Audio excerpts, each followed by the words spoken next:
A coalition source inside of the Netanyahu government has blown the whistle on Netanyahu, exposing his true intentions. What am I talking about? Well, the source told Haaretz that Bibi decided weeks ago that he didn't want a deal. Everybody's waiting for a hostage deal. Everybody's waiting for a ceasefire deal. Turns out, according to sources, he doesn't want one. Never wanted one. Surprise. When they were getting close to reaching a deal, Netanyahu torpedoed the deal by using the Philadelphia corridor.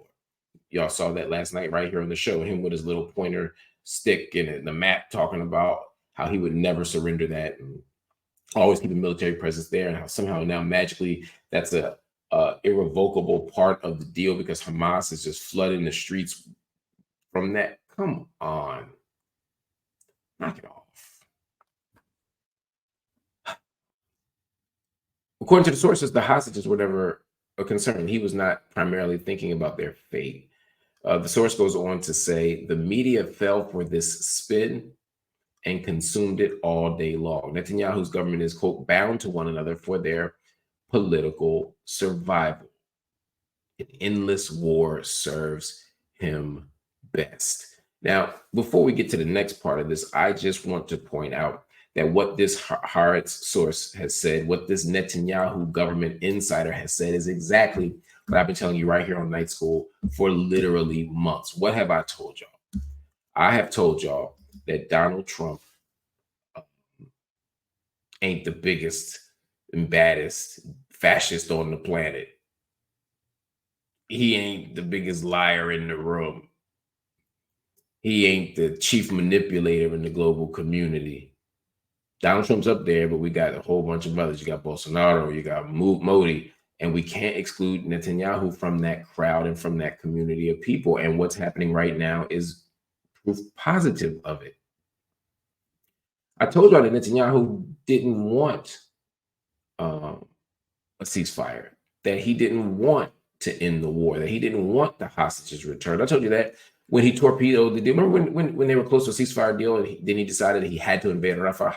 Or remember when they were about to close the deal and he said, well, even if we close the deal, I'm still going to keep fighting to kill Hamas. I mean, he basically has said, even if there's a deal, there's no deal. And he does this to keep the energy and the pressure going. He does this so that the world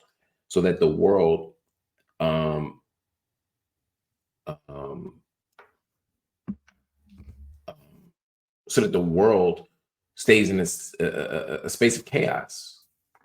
And from that space of chaos, Netanyahu stays in power. See, if Netanyahu leaves office, as I tell you almost every night now, if he ends the war, the so-called war, which is really a genocide, if he leaves the war, he's out of office. And if he's out of office, he's in jail. So he's going to invoke a doctrine of permanent war, a doctrine of permanent war. I've been telling y'all that the whole time. People say I'm being hyperbolic, I'm being conspiratorial. I don't know what I'm talking about. I'm just hating on Netanyahu. Nah, fam. What I told you was the God's honest truth. And now that it's being reiterated and echoed and confirmed by members of his society, maybe you'll listen to your boy the first time next time. That's all I'm saying. That's all I'm saying. But there's another piece to this. And that piece came out today in the New York Times. Columnist Thomas Friedman asserts that there is another reason that Netanyahu is dragging out the assault on Gaza. And that reason is to help Donald Trump take over the White House.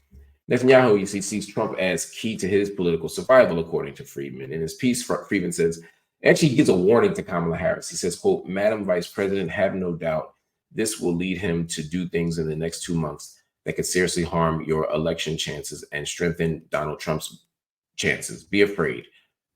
He calls the whole thing a fraud, Friedman does. He says, Netanyahu knows that Kamala Harris is in a difficult position when it comes to Israel. He says, if Netanyahu continues the war in Gaza until, quote, total victory with more civilian casualties, he will force Harris to either publicly criticize him and lose Jewish votes or bite her tongue and lose Arab and Muslim American votes in the key state of Michigan.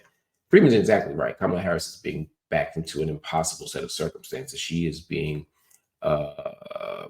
made into I won't say pawn because I don't want to reduce her agency, but Netanyahu knows what he's doing and he's not playing fair. He's not a neutral arbiter any more than the United States is a neutral arbiter on Israel-Palestine. Netanyahu has a vested interest in seeing the bromance with Trump continue for another 4 years. And so he's going to intervene in a very particular way. And Friedman laid it out perfectly. He's going to keep the pressure on. He's going to force Kamala Harris to have to denounce Israel's actions or be complicit, pissing somebody off one way or the other. But while Friedman is correct on that piece, what we can't do, what we must not do, is let Kamala Harris off the hook or concede within the logic of Friedman's argument that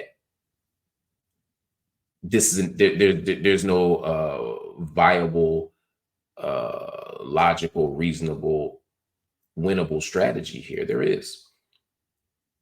Call for a ceasefire in Gaza.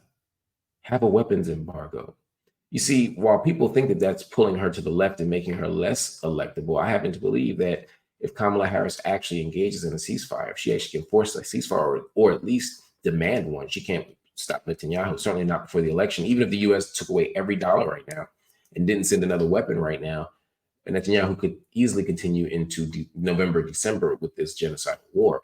So Kamala Harris can't stop it before the election, but she can make a very clear and principled stand that she will not contribute to a genocide. That's a more electable position among the left. Yeah, you may lose some Jewish votes ultimately, but you'll gain a whole bunch more as well. And beyond votes and the calculation and the technocratic logics, you can just do the right thing. So while I agree with Thomas Friedman that Kamala Harris is being placed in an impossible and unfair circumstance by Netanyahu, who is manipulating the situation, is putting his thumb on the scale of the American electoral process. And Trump is complicit in that as well. He might even be violating some laws. We'll talk about that another time. It doesn't change the fact that Kamala Harris is faced with a very clear, unambiguous moral dilemma. And she has to do the right thing no matter what the outcome is, just as we all do. That's the real issue here. Anyway, y'all, we're gonna take another quick break and we come back. Something a little bit different I want to talk to y'all about. It's a little light, it's a little silly. I hope the white people don't get mad at me.